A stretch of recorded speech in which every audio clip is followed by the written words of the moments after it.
Look, you've got ambitions. I understand that.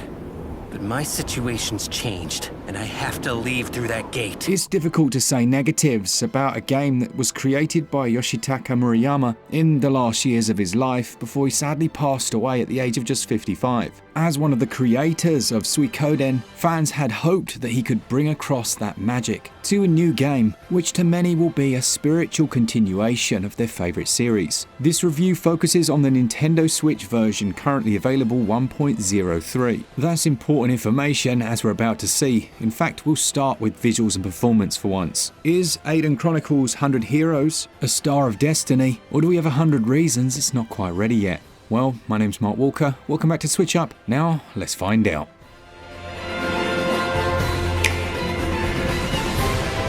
Visually speaking, 100 Heroes could look stunning.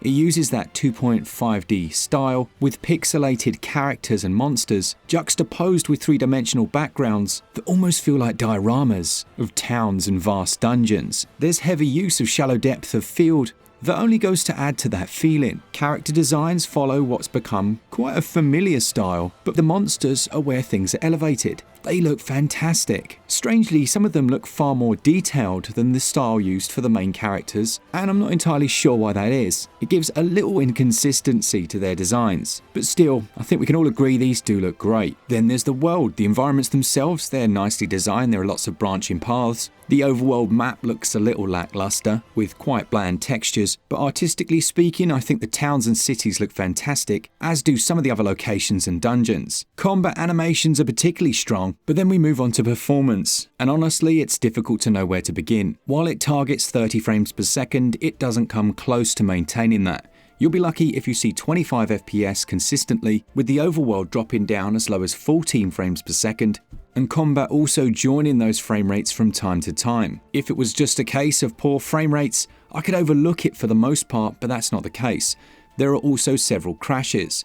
The game uses an autosave system as well as a manual, but you'll need to find save points to do so. Unfortunately, the crashes seem to save themselves until you were right at the end of a dungeon. I almost launched my controller through the TV. After a 2-hour dungeon, the game crashed, and I didn't really want to play it anymore because of it. It's a shame because, as we'll see from the gameplay section, there is a lot to like here. Aside from the poor performance in terms of frame rates and the crashes, the in-game resolution fluctuates. I think most of it's hidden by the art style, but then we have the load times. Now, they're not particularly terrible.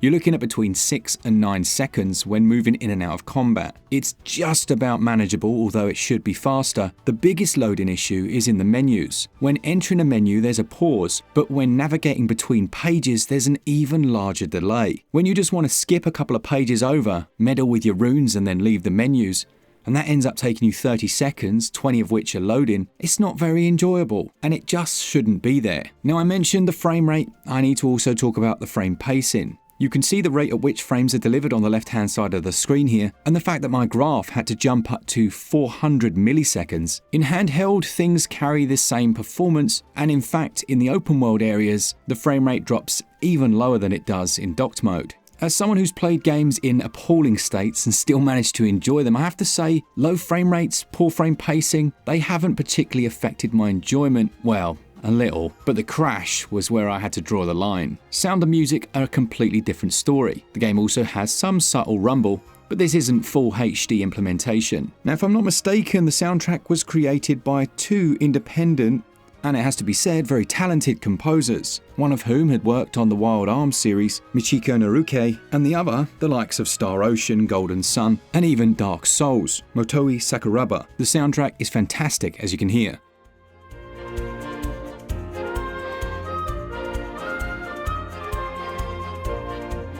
What do you think you're doing? It's okay, you can trust me. You said you didn't attack the village, right? You've also got the choice of either English or Japanese dub. Due to the nature of the game, there is an incredible amount of dialogue here, and for sure you'll find the occasional character that rubs you up the wrong way, but generally I think the dialogue is excellent. Visuals and performance, well, sadly, they score 8 out of 20. Sound and audio scores 18 out of 20. Your save data from Chronicles Rising should carry over to this game. Now I say should, mine just didn't want to work. If yours does manage to work though, it should bring across the weapon names for the 3 weapons that you named in that game. I think that it also unlocks hard mode, 400 heroes right from the get-go, so that's more significant. Someone will have to confirm that for me because, as I say, mine's not working. The main protagonist here is called Noah, and he's joined by several others from different factions, searching for what's known as the Primal Lens. And once discovered, it's taken on by one faction to do the majority of the research. Under the proviso, they're going to share all of that information with the other realms, and of course not use it for their own nefarious gain. 6 months later, yeah, things don't go quite to plan, and you see yourself as part of the Watch, tasked with gaining new members and building it up. Now, despite the storyline potentially being a little more generic than you might have expected, for me, just as with Suikoden, it's the over 100 characters which add so much lore and, in honesty, enjoyment to the experience. Now get the hell out of my sight, maggot! Going! There are some that are very funny indeed, and as I mentioned in the visuals and audio section, most of these are fully voice acted. I think I'm right in saying that there's about 120 in this game. Gameplay, as it states right at the start of the game, is a love letter to traditional JRPGs. That means all the things you loved, but also some of the things you didn't. For example, there's turn-based combat, so you can go into the minutiae of dishing out different commands to your units with up to 6 within a fight, and a nice clear turn order at the top of the screen. But here you won't find health bars for things like bosses, although I did notice their colour changes to reflect how close to death they are.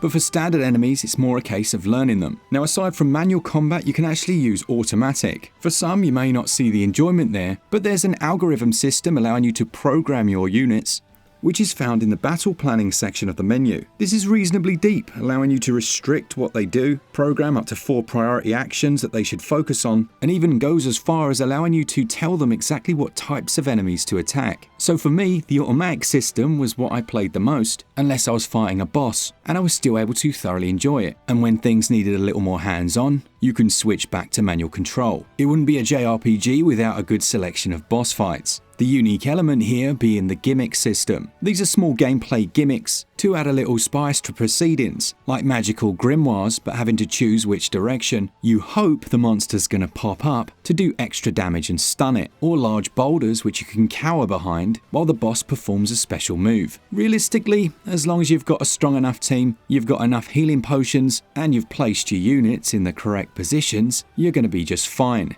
Now, positioning is quite important. Your front line, you're going to want to have your more powerful units and your support way out in the back. And it's also worth noting that some of your larger companions will take up 2 of your spaces. One of the more divisive mechanics are the random battles. Now, I say random, being a massive nerd, I actually worked out that they come once every 20 seconds when you're moving, and that that timer resets every time you enter a new area. As someone who doesn't particularly enjoy random battles, knowing that in my head I could kind of count 20 seconds, it actually helped a lot in removing the frustration of that mechanic. I know, a lot of you may be thinking, what on earth are you on about? But by having a consistent 20 seconds, I found it much less irritating than if it was totally random in terms of when those happen. Still, combined with the slightly longer load times to get in and out of them, there are certainly some irritations here. Character leveling sees statistical boosts. You can find and apply different lenses, which is the main way to customize them, although that system's not the clearest, and it does take a little while to get used to. There are quite a few mini games in here as well, which is always nice to see. It certainly breaks up some of the more monotonous sections where you might stop for a touch of fishing.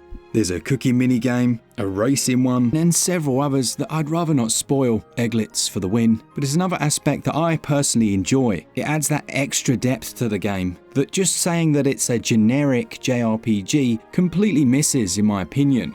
Now, the final aspect of gameplay is your own base, which is known as Fortress Town.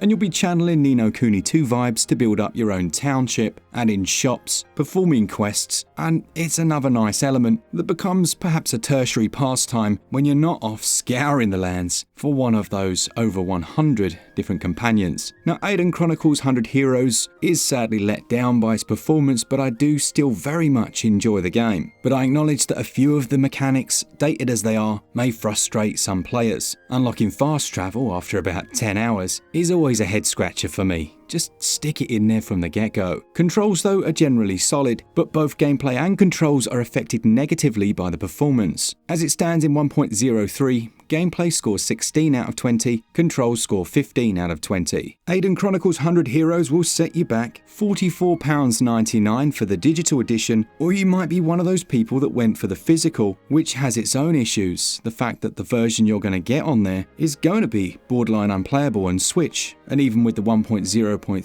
update, it's still quite broken in a number of areas. Download size, well, it's 24 gigs, and for most JRPG enthusiasts, you're looking at around 100 hours of gameplay here, although you could rush through the main story in about 40. What can I give value right now though? Whichever version you buy, it has the potential to crash on you, perform much lower than your expectations, and frankly, that's not good enough. Value scores 8 out of 20.